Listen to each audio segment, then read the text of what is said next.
Something just changed in XRP that matters more than it looks. While most investors are focused on daily price swings, the data is pointing to a very different story, one that involves unusual buying activity, resilient institutional positioning, and growing signs of strategic accumulation beneath the surface.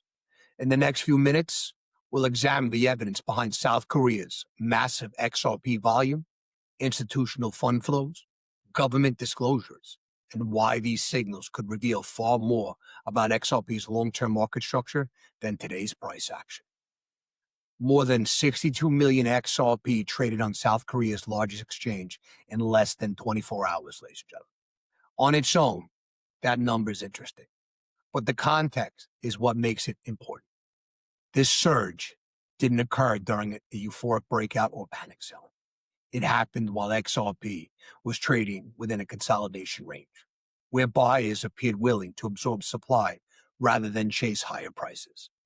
At the same time, XRP investment products have remained comparatively resilient despite periods of broader crypto fund weakness, while government officials in multiple countries have publicly disclosed XRP holdings through mandatory financial filings. Individually, these developments might not seem significant. Taken together, they suggest the market may be witnessing something more strategic than short-term speculation. Because when unusual trading activity, institutional resilience, regulatory developments, and long-term market structure begin aligning at the same time, experienced investors start asking a different question. Not where the price is today, but what the market could be positioning for next. Ladies and gentlemen, if you want the satellite perspective on XRP and crypto and want to cut through the daily chaos and noise, subscribe to the channel. I break it down simply so you can see what actually matters in the market. One of the biggest mistakes investors make is confusing price with value. Price reflects today's emotions. Value reflects tomorrow's potential. Financial markets constantly fluctuate based on fear, greed, liquidity, headlines, macroeconomic uncertainty. But beneath those daily movements lies something much more powerful. Structure, short-term noise, long-term structure. That's the difference successful institutional investors focus on. They don't simply ask where price is today. They ask where the financial system's moving over the next 5 to 10 years. And that's exactly where the XRP discussion becomes interesting. Because regardless of whether someone is bullish or bearish on XRP's future, there is no denying one fact. The conversation has fundamentally changed. A few years ago, the debate centered almost entirely around regulatory uncertainty. Today, the discussion increasingly revolves around infrastructure, cross-border payments, tokenized assets, stablecoins, institutional settlement, digital identity, and blockchain interoperability. Those are very different conversations. Price is reacting, the system's evolving. Now here is where things start becoming extremely interesting. South Korea has historically been one of the most influential XRP markets in the world. During previous cryptocurrency cycles, South Korea retail participation often accelerated momentum once confidence returned. This isn't a new phenomenon, ladies and gentlemen. It's been observed repeatedly since the major crypto bull markets of 2017. Today, we're seeing another significant signal. More than 62 million XRP changed hands on Upbit within less than 24 hours. That's not insignificant trading activity, ladies and gentlemen. More importantly, much of this volume occurred during consolidation rather than during the explosive breakout. That distinction matters very much.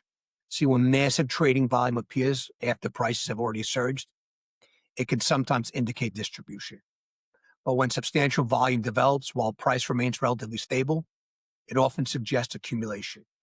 So in other words, buyers appear willing to absorb available supply without aggressively chasing prices higher. Markets frequently behave this way before major directional moves. Now, no single point of data guarantees future performance, ladies and gentlemen. Retail enthusiasm alone does not create long-term bull markets. But historically, South Korea has often provided valuable clues regarding shifts in crypto sentiment. And right now, that market appears very engaged. This reminds us of one remarkable historical event, During the California gold rush of 1848, thousands of people rushed west searching for gold. Most prospectors failed, but the individuals who consistently built lasting wealth weren't necessarily those finding gold. They were the businesses quietly supplying picks, shovels, railroads, banking services, and infrastructure. See, while everyone chased headlines, others invested in the system supporting the opportunity. Financial history repeatedly demonstrates this potential. Infrastructure often outlasts speculation.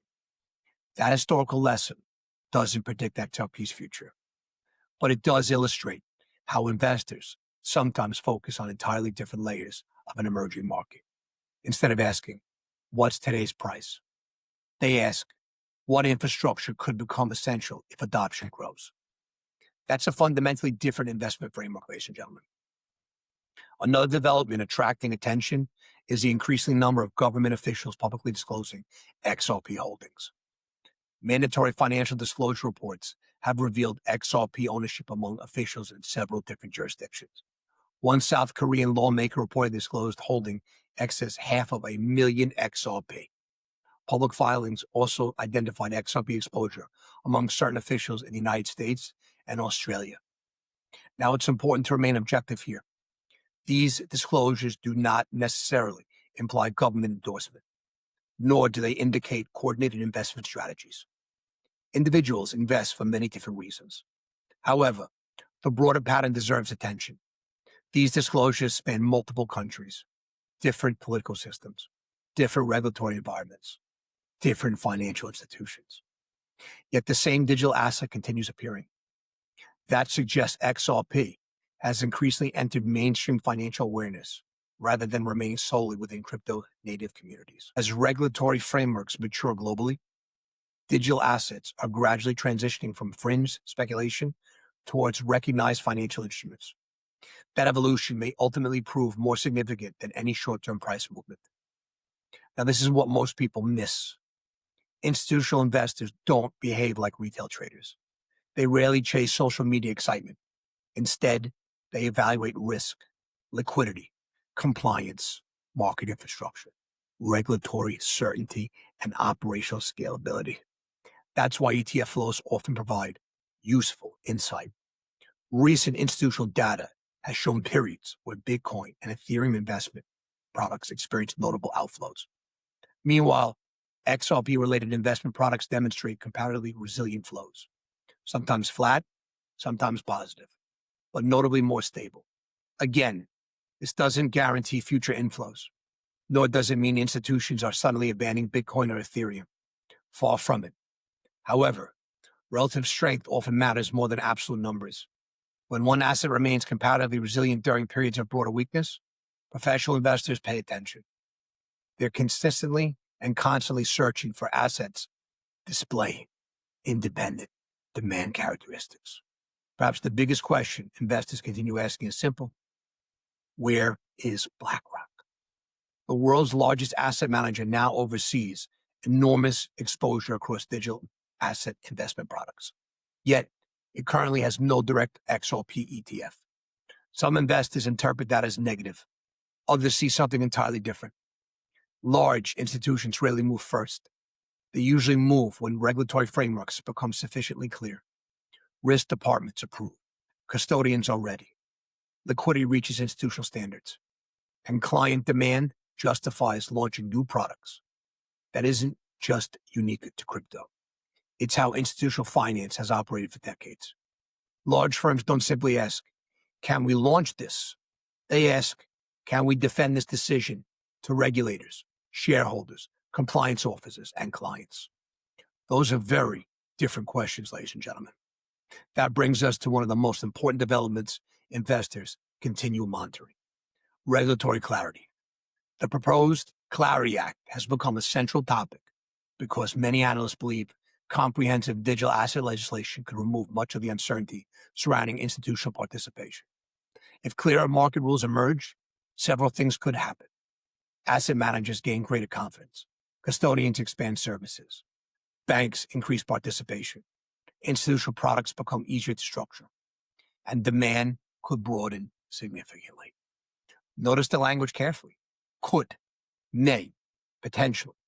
None of these outcomes are guaranteed. Markets remain uncertain. Legislation evolves. Political priorities change. But history repeatedly shows that financial capital prefers certainty. Money dislikes uncertainty. Capital flows where rules become clearer. And that's precisely why regulatory developments matter far beyond daily headlines. But here's where the story becomes even more fascinating. Because retail accumulation, government disclosures, ETF resilience, and potential regulatory clarity are only part of the equation. The much bigger question is this: what actually creates long-term demand for XRP? Can a digital asset generate structural buying pressure independent of speculation?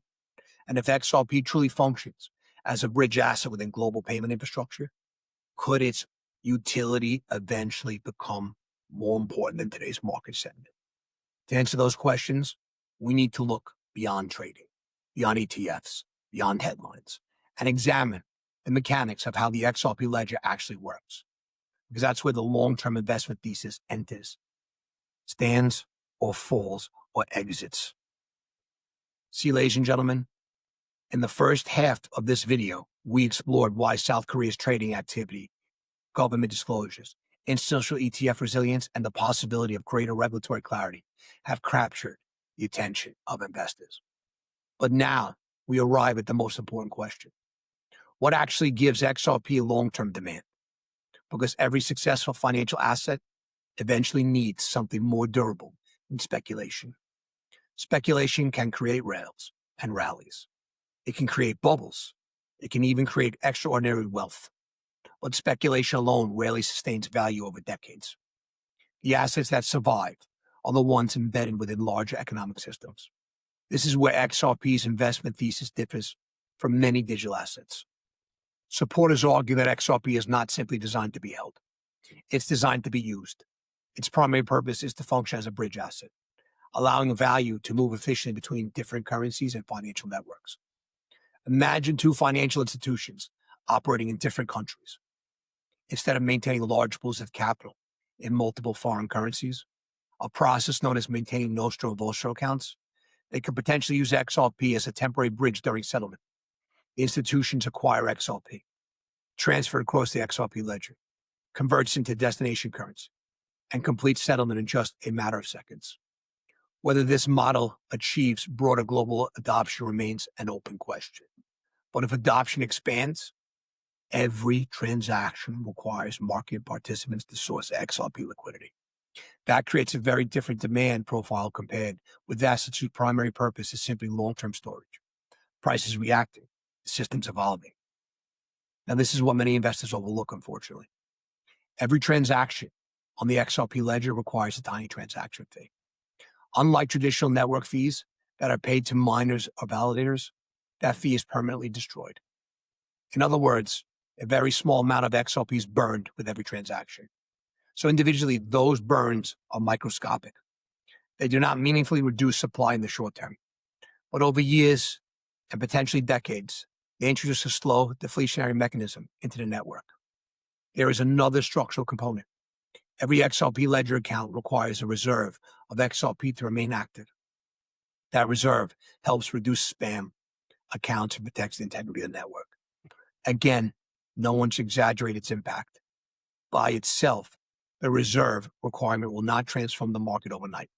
However, if millions of additional users, businesses, financial institutions, tokenized assets, and decentralized applications join the network over time, those reserve requirements create baseline demand that simply didn't exist before. So individually, these mechanics seem small. Collectively, they represent structural demand rather than purely emotional demand. And institutional investors often pay close attention to structural flows. History offers another fascinating perspective. Consider the rise of the Venetian Republic during the late medieval and Renaissance periods. Venice did not become wealthy simply because it possessed the most gold. Its strength came from controlling one of the world's most important commercial trading networks. Merchants relied on Venetian infrastructure, finance, shipping routes, and trusted settlement systems to move goods across Europe, the Middle East, and Asia. The value wasn't just in cargo. It was in the network that enabled commerce. Again, this is not a prediction that XRP will play a similar historical role, but it illustrates an enduring principle. Throughout history, systems that facilitate the efficient movement of value often become extraordinarily important. Sometimes infrastructure proves more valuable than the assets flowing through it. Let's shift from fundamentals to market structures, ladies and gentlemen. One of the reasons many long-term investors remain focused on XRP is the broader technical position. Rather than chasing rallies, experienced investors often search for areas where risk and reward become more balanced. Many analysts continue identifying the zone between approximately $1 to $1.05 as an important macro accumulation region. Why? Because the range has historically acted as an area where buyers repeatedly demonstrated willingness to absorb supply. Markets remember, support and resistance are not magical numbers. They reflect the collective decisions of millions of participants. Every transaction leaves behind information. Every rally, every correction, every period of consolidation. Together, they create a map of where buyers and sellers previously reached agreements. As long as XRP continues defending the lower portion of this broader range, many investors argue that the long-term market structure remains constructive. However, reclaiming the upper end of the range and eventually breaking above it with convincing volume will likely strengthen the argument that a new expansion phase is underway. Until then, patience remains essential. You've got to have that Gucci conviction, that Gucci clarity, because accumulation periods often feel boring. It's like watching paint dry on the wall, ladies and gentlemen. I always tell you, pay attention to what's quiet right before they become obvious in hindsight. Here's an analogy worth considering. Building a financial network is like constructing a modern international airport. During construction, the airport often appears massively oversized. Runways look empty. Terminals seem underutilized. Investors may wonder why so much infrastructure was built before passengers arrived. But airports are designed for future demand, not current demand. The same principles can be applied to financial infrastructure. If digital asset networks eventually support tokenized securities, stablecoins, cross-border settlements, and instant payments at scale, today's infrastructure may prove far more valuable than today's transaction volume suggests. Again, this is an analogy, not a forecast, but it highlights why infrastructure investing often requires looking years ahead rather than weeks ahead. Now, here's where everything begins to come together, ladies and gentlemen. Retail participation, institutional resilience, government disclosures, technical accumulation, utility, network mechanics. All of these themes ultimately converge around one critical variable: regulatory certainty. Large financial institutions rarely accelerate billions or allocate billions of dollars into markets operating under unclear rules. Compliance departments need confidence. Custodians need operational clarity. Legal teams require well-defined frameworks. Investors need transparency. This is why proposed legislation includes measures like the Clarity Act continues attracting significant attention. Should regulatory uncertainty continue to decline over the coming years, participation from bank asset managers, pension funds, and financial institutions could gravely and gradually broaden. It doesn't mean an overnight transformation. Institutional adoption is usually slow, methodical, incremental. But history shows that once institutions become comfortable with new asset classes, capital can scale rapidly. So many long-term crypto investors also pay attention to historical market cycles. While no cycle repeats perfectly, digital assets markets have often displayed multi-year periods of accumulation followed by expansion. Some analysts therefore believe the years 2027 and 2028 could become particularly significant if broader adoption, regulatory clarity, and institutional participation continue advancing. Price targets frequently circulate across social media, some conservative, some extremely optimistic. It's important to separate speculation from evidence. No one knows exactly where XRP, the Anointed One, or any digital asset will trade several years from now. Markets remain unpredictable. Unexpected events occur. Macroeconomic conditions change. Competition evolves. Technology advances. Rather than focusing on specific price predictions, investors may find greater value in asking a different question. Is the underlying system becoming useful? Because over long periods, utility often matters more than excitement. Short-term noise, long-term structure. So where does that leave us today, you ask? We have South Korea showing unusual strong retail engagement. We have government officials across multiple countries publicly disclosing XRP holdings. We have institutional investment products displaying notable resilience relative to the broader crypto fund flows. We have ongoing discussions surrounding regulatory clarity. We have network mechanics that create ongoing structural demand if adoption expands. And if we have a technical chart sitting within what many analysts consider important long-term accumulation zone, none of these developments guarantee future price appreciation. No responsible analyst can promise that. But together, they paint a picture of a market that may be evolving beneath the surface. The most important changes in financial history rarely happen all at once. They happen gradually, quietly, almost invisibly, until one day everyone notices. By then, much of the opportunity has often already been recognized by those watching the structure instead of the headlines. Prices are reacting, the system is evolving. And that's the distinction investors should continue monitoring over the years ahead. Because regardless, you're bullish, bearish, or simply curious about XRP, one thing has become increasingly difficult to ignore. The conversation is no longer just about cryptocurrency. It's about the future architecture of global finance. Only time will reveal how large a role XRP ultimately plays within the system. But the signals emerging today suggest that the next chapter may be shaped less by speculation and more by adoption. If you've enjoyed this deep dive and want institutional quality research that cuts through the daily market noise, make sure you subscribe to the channel and turn on notifications so you don't miss any future analysis. Here we don't chase hype. We focus on macro trends, institutional capital flows, market structure, and the long-term forces shaping the future of finance. If you found today's value in videos like this, share, like, and drop your thoughts in the comments. Do you believe regulatory clarity will become the catalyst that unlocks the next phase of XRP adoption? Or do you think the market is still underestimating the role of utility in determining long-term value? Thank you for watching. I'll see you in the next one. Hope everyone's having a blessed afternoon, ladies and gentlemen. I want to welcome all the new members of the Patreon, the Crypto Public Desk Monthly, all the new members of the membership channel. It's amazing how things keep changing within 24-hour spans. Always remember, one good tip from the pits can easily pay for your entire year's subscription. So if you want the deeper macro research, ladies and gentlemen, and you want to learn how to take advantage of everything I go over, come and join over 600 active traders and investors inside the Patreon, the Crypto Public Desk Monthly, and learn how to position before things move and trade and invest. But something I don't think people are paying attention to, and this is how much a cycle repeats, a series of daily events repeat, and then they don't. See, for long-term views of the channel, I've been talking about that we've been positioning for the return of hostilities. Well, hostilities are here right now, okay? And as threats push markets one way, it's very important to not FOMO or FUD anything. Because while liquidity is crushing commodities, the biggest bull market of the decade may be coming. And I say may. See, because most people, ladies and gentlemen, they think the commodity story is over. I think they're looking at it entirely the wrong way. And this is what I was telling everyone on the phone today. See, they're looking at price. They're looking at headlines. Most of them are looking at red candles and freaking out on charts and assuming that long-term thesis is somehow falling apart. It hasn't. That's why they get caught up like sushi. And if you don't play this the right way, you're going to get caught up like sushi. None of this is financial advice, just my own opinion. And it retains my self-organization and capacity.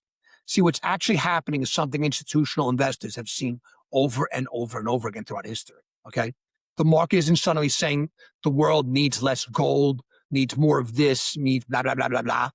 It isn't saying silver has become less important for electrification. It isn't saying tungsten is no longer matters for defense.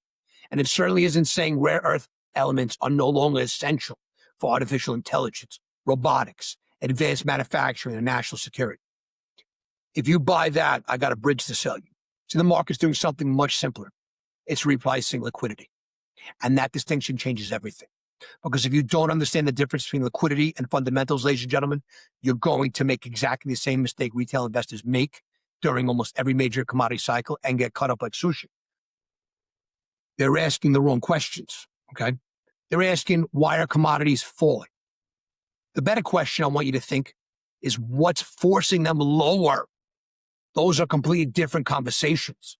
Because when you understand what's driving the move, you stop reacting emotionally to price and start positioning for what comes next. Ladies and gentlemen, get that Gucci conviction, that Gucci clarity right here, right? That's why we're the more financial mercenaries. This is what institutions do. They don't just watch charts.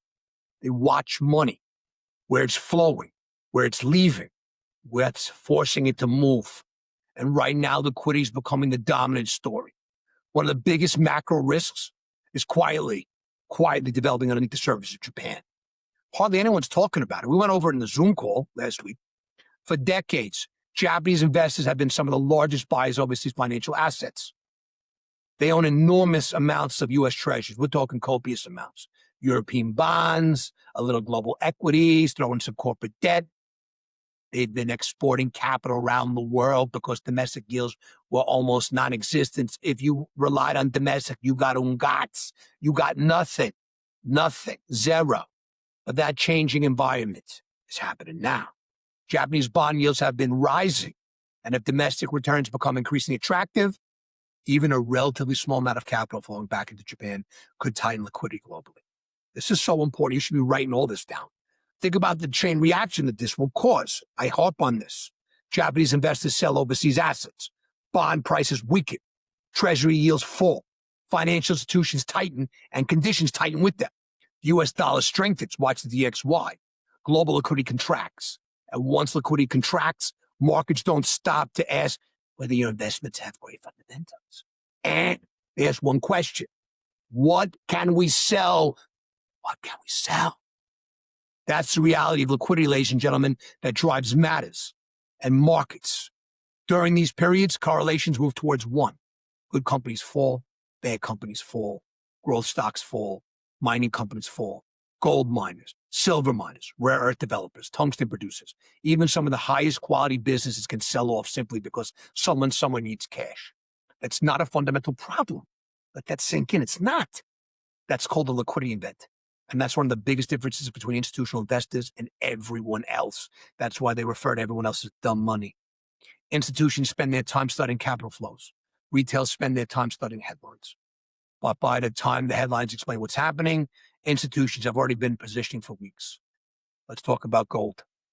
One of the biggest misconceptions I hear is that if inflation starts falling, gold should automatically rise. History says it's not that simple. During the early stages of tightening financial conditions, rising treasury yields increase real interest rates. That often strengthens the U.S. dollar, and a stronger dollar creates pressure across commodity markets. We've seen this repeatedly. Gold can decline even while the long-term reason for owning continues getting stronger. Why? Because markets price today's liquidity before tomorrow's monetary problems. That's why investors become confused. They're looking at a 5-year structural thesis through a 5-week trading window, which is insanity. They're expecting the destination without understanding the journey. Write that down. I say this every day. The first phase is almost always uncomfortable. Liquidity disappears. The dollar strengthens. Commodity prices weaken. Investors panic. We can't sell. And that's where usually the best long-term opportunities begin forming. Because eventually governments respond. Central banks respond. Liquidity returns. Fiscal spending expands. Debt continues growing. Confidence in fiat currencies begins deteriorating again. And suddenly, the market starts pricing something completely different. Not tied to liquidity, but monetary debasement. That's when hard assets begin repricing. Not because of hype, but because investors start looking for stores of value. Now let's broaden this. Stay with me. I'm taking the PhD with me. Silver isn't just a precious metal anymore. It's an industry necessity. Solar, power grids, semiconductors, electric vehicles, data centers, AI infrastructure. Demand continues growing structurally, but even with those tailwinds, silver can still decline during liquidity squeezes. Why? Because liquidity wins first, fundamentals win later. Write that down. The exact same story applies to tungsten. Has the world suddenly stopped needing armor-piercing alloys? Look at the news. No. Has aerospace demand disappeared? No. Has defense spending collapsed? Quite the opposite. Governments across the world are increasing military budgets. They're growing. Supply chain security has become national security. Countries aren't asking who's the cheapest supplier. They're asking who can actually supply us when we need it. That's a profound shift, and it's one the market still isn't fully appreciating. Rare earths tell exactly the same story. China still dominates processing and refinery. Western governments know that's a strategic vulnerability. The United States, Europe, Australia, Japan, they're all investing billions into rebuilding critical mineral supply chains. That structural demand hasn't disappeared. Share prices have. Those aren't the same thing. Markets disconnect from reality all the time. Sometimes for months, sometimes for years, but eventually fundamentals catch up. That is why patience becomes an edge. Now, here's where I think the biggest mistake is happening. People assume falling prices automatically mean deteriorating fundamentals. Some things, and sometimes that's true. But often, they're simply seeing liquidity temporarily overpowering fundamentals. Those two situations look identical on a chart, but they produce completely different outcomes over the next 5 years. That's why we spend so much time tracking liquidity, the Japanese bond market, treasury yields, real interest rates, credit spreads, global money supply, institutional positioning, cross-border capital flows, because price tells you what happened. Liquidity often tells you what's about to happen. That's a massive difference. The investors who consistently outperform aren't necessarily smarter. They're simply watching different variables. Most people will understand this after the cycle turns, after commodities recover, after analysts start upgrading mining companies, after CNBC starts telling everyone it's a new commodity supercycle. But positioning never happens after certainty appears. It happens while uncertainty still feels uncomfortable. That's where asymmetric opportunities are born.